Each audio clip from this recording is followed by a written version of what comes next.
Daryl Grace has lived in Erie County, Pennsylvania all his life.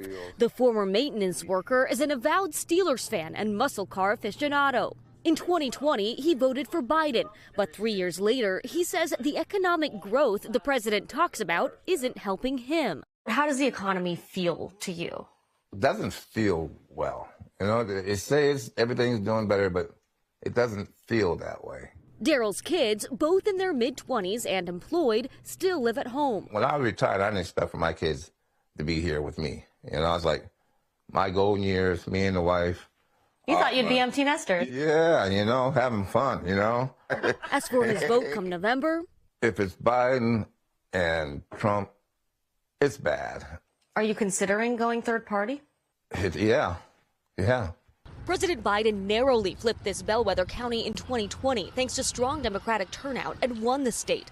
But with his approval rating on the economy at just 36%, polls show swing state Pennsylvania is very much in play. I think he has done a good job. Republican turned independent Marianne Frontino is planning to support Biden.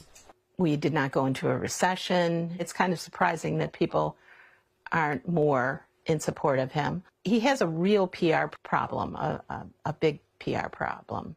That problem for the president is playing out at Eduardo's Tavern, where we met a group of conservative customers.